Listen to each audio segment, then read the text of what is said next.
हमारी आराधना का लक्ष्य है निरंतर प्रिया प्रीतम का चिंतन होना। इस समस्त साधनों का सार है अनन्य चिंतन। इस अनन्य चिंतन में जो बाधक भाव है वो है विषय चिंतन। शरीर को मैं मानकर मन और इंद्रियों से विषयों का चिंतन करना, ये विषय भोग से भी अधिक घातक है। उपासक समझ नहीं पाता है, उसको लगता है क्रिया तो हम कर नहीं रहे, पर जो क्रिया करने से अंतःकरण गंदा होता है उससे भी अधिक गंदा अंतःकरण विषय चिंतन से होता है। हमारे हृदय में हर समय दो वृत्तियां जागृत रहती हैं, एक रागात्मक और एक द्वेषात्मक। इन दोनों को जो मिटा देता है वही महात्मा हो जाता है। इन दोनों को जो मिटा देता है वही भगवत प्राप्त हो जाता है। अध्यात्म इन दोनों को मिटाने के लिए है, राग द्वेष दोनों को। अंदर से देखिए, जब आप प्रयास करते हैं तब भगवत चिंतन में वृत्ति लगती है। नहीं छोड़ दे, दो ही जगह वो रहेगी, कोई अनुकूल विषय कोई प्रतिकूल विषय, अनुकूल व्यक्ति प्रतिकूल व्यक्ति, बस वही राग द्वेष का चिंतन, अच्छे बुरे, बस यही मिटाना हमारी साधना है। जब तक हमारे चिंतन का जो आधार है, चित्त के अधिष्ठात्र देवता भगवान वासुदेव हैं। वासुदेव अर्थात सर्वत्र विद्यमान परम तत्व। जब तक हमारा चिंतन एक एक वृत्ति के द्वारा प्रभु का नहीं होगा, तब तक ये अध्यात्म रस नहीं मिलेगा, अध्यात्म का जो आनंद है नहीं मिलेगा। अध्यात्म का आनंद अखंड प्रसन्नता,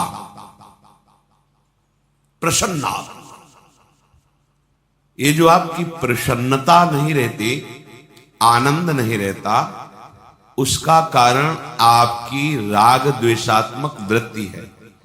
राग वृत्ति हुई तो कामना, कामना दृढ़ हुई तो क्रिया, क्रिया हुई तो और कामना के संस्कार, बस इसी में हमारा जन्म चला जाता है। हम मन को शत्रु भाव से नहीं देख पाते हैं, मन को मित्र ही नहीं अपने को मन मान लेते हैं। तदात्म भाव, तन्मय भाव मन में। अब मन ने अनुकूल माना तो मैंने अनुकूल माना, मन ने प्रतिकूल माना तो मैंने प्रतिकूल माना, मन ने अच्छा माना मान लिया, मन ने बुरा माना मैंने मान लिया। यह है संसारी पुरुष का लक्षण।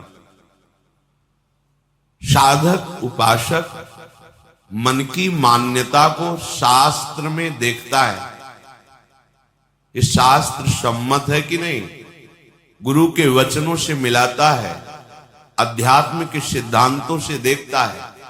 यदि वो शास्त्र सम्मत, गुरु अनुकूल, इष्ट अनुकूल है तो उसकी बात मानता है, नहीं तो मन की बात बिल्कुल नहीं मानना चाहिए।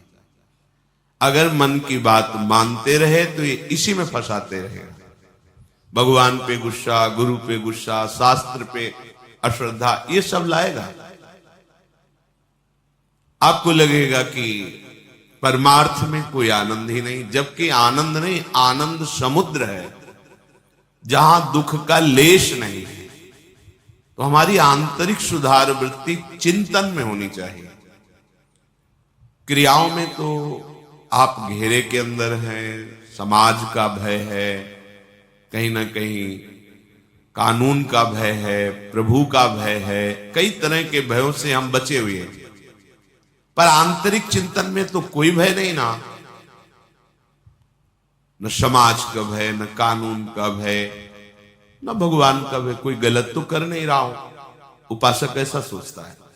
पर अंदर ही अंदर जो विषय चिंतन हो रहा है विषयान ध्यायतश्चित्तम विषयेषु विसज्जते माम नुस्मरतश्चित्तम मय्येव प्रविलीयते। श्री भगवान के वचन है। जो उपासक विषय चिंतन करता रहता है, 5 ज्ञानेंद्रियां हैं, 5 कर्मेंद्रियां हैं, 5 ज्ञानेंद्रियों के द्वारा विषय चिंतन होता है और कर्मेंद्रियों के द्वारा क्रियाएं होती हैं। रूप चिंतन, स्वाद का चिंतन, स्पर्श सुख का चिंतन, घ्राणेन्द्रिय का चिंतन। घ्राणेन्द्रिय सौरभ से संबंध रखती है। हम इन्हीं इंद्रियों के चिंतन में अगर भोग सामग्रियों पर विचरते रहे, चाहे वो देह हो, चाहे वस्तु हो, चाहे स्थान हो, चाहे व्यक्ति हो, तो परमार्थ किसे कहते हैं आप कैसे जान पाएंगे? बातें बनाना परमार्थ थोड़ी होता है। परमार्थ तो होता है मनोनिग्रह, इंद्रिय निग्रह। मन को समाहित करके आराध्य देव में लगा दे, चाहे नाम में, चाहे रूप में, चाहे लीला में, आराध्य देव। अब इंद्रियां जिस विषय में विचरण करना चाहती, छूट दे दी मन जिस विषय में, तो फिर आप साधक किस बात के हैं? आपकी साधना क्या हो रही है? विषयों का चिंतन विषय क्रिया से भी अधिक घातक उपासक को मानना चाहिए। विषय चिंतन में जहां मन जाने लगे डर जाओ, क्योंकि रजोगुण इतना भयानक है कि कहीं कहीं तमोगुण से भी ज्यादा यह भयानक स्थिति पैदा कर देता है। तमोगुण में प्रधानता, निद्रा, आलस्य, सत्कर्म में प्रमाद, मूढ़ता, ये। लेकिन रजोगुण में भोगात्मक क्रियाएं और उनका विरोध होने पर भयंकर क्रोध, हिंसा आदि। तमोगुण से भी बड़ा ये मन को मलिन करने वाला रजोगुण है। ध्यायतो विषयान पुंसा संगस्तेषुपजायते संगात संजायते कामः कामात् क्रोधो भिजायते क्रोधात् भवति सम्मोहा सम्मोहात् स्मृति विभ्रमा स्मृति भ्रंशात् बुद्धिनाशो बुद्धिनाशात् प्रणश्यति सर्वनाश। किससे हो गया? ध्यायतो विषयान पुंसः, विषयों का चिंतन करने से सर्वनाश हो गया।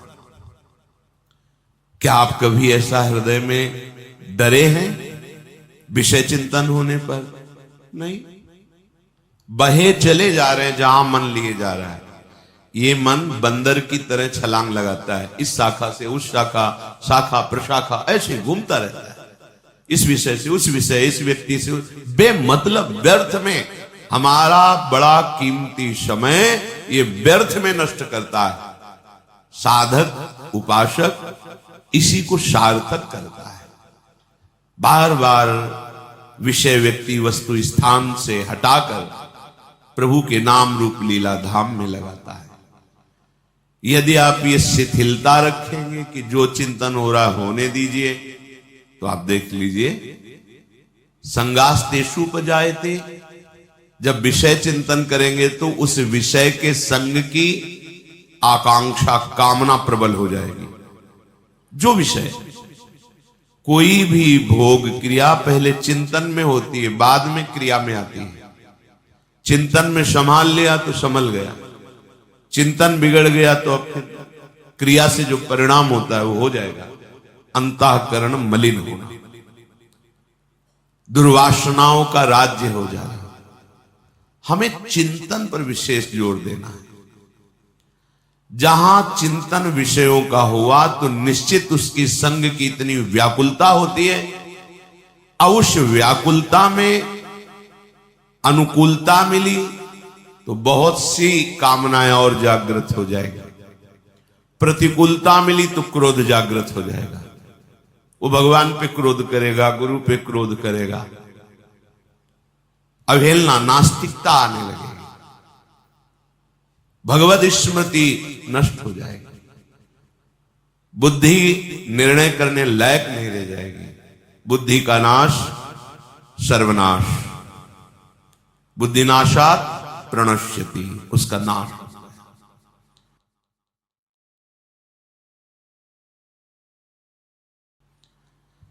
हम विषय चिंतन क्यों करते हैं? सुख के लिए, आनंद के लिए, प्रसन्नता के लिए। क्या किसी को आज तक सुख, आनंद, प्रसन्नता मिल पाई? मिल पाएगी? मिल रही है? नहीं। क्यों? क्योंकि इसमें सुख है ही नहीं। श्री भगवान कह रहे हैं, ये ही संस्पर्शजा भोगा दुख यो नय एवते आद्यंतवंतः कौन्तेय न तेषु रमते बुधा। ये इंद्रियों के साथ जो मन विषय भोगों में सुख, आनंद, प्रसन्नता ढूंढने के लिए जाता है, चिंतन करना, भोग क्रिया करना, तो भगवान कह रहे हैं भोगा दुख योनय एवते। ये जितने भी इंद्रियों के भोग है ये दुख प्रकट करने वाले हैं।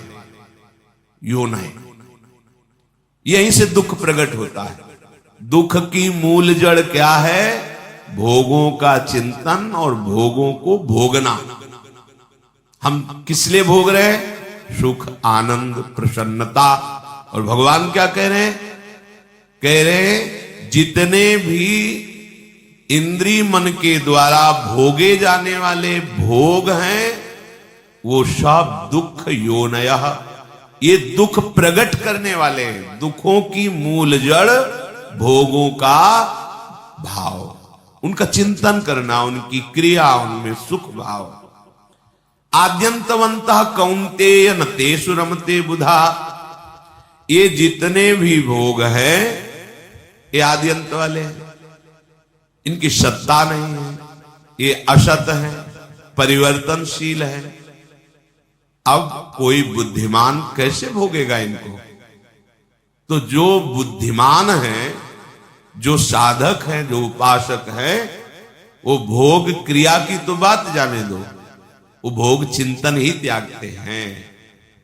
भोग चिंतन छूटा, आप अध्यात्म की चढ़ाई पर, ऐसी ऊंचाई पर पहुंच जाएंगे जहां काम क्रोध आप पर आक्रमण ही नहीं कर सकते। पर क्या होता है? बहुत समय निकल जाता है। ये भ्रमण के समय अनुभव किया है, जब बहुत मिलन होता है संतों से तो दो प्रकार का अनुभव होता है। एक सत्य मार्ग में दृढ़ता पूर्वक चलने वाले और एक सत्य मार्ग में शिथिलता पूर्वक चलने वाले। बात चेष्टा और मुखाकृति से ही पता चल जाता है कि साधक दृढ़ मार्ग का पथिक है या शिथिल। विषय चिंतन चलता रहता है, कभी भगवत चिंतन चल गया, हाँ कहीं कहीं भूल से विषय क्रियाएं भी होती रहती, तो अनुभूतियां नहीं होंगी, अध्यात्म की दिव्य अनुभूतियां नहीं होंगी। जो अंतःकरण में विषयों का तुम चिंतन करते हुए सुख का अनुभव करते हो, वही सुखाशक्ति तुम्हें भोगों में सुख का अनुभव करा। अब तो आपने जान लिया कि नाम जप करते समय किस कार्य को करने से आपको और लाभ हो जाएगा, क्योंकि इस वीडियो में हमारे पूज्य गुरुदेव श्री प्रेमानंद महाराज जी ने बताया है कि जो नाम जप करता है उसे और क्या करना चाहिए। तो हे साधक, आप पूज्य गुरुदेव महाराज की अमृत वाणी को जीवन में उतारिए और अपने नाम जप को सिद्ध कीजिए। जय श्री राधा वल्लभ।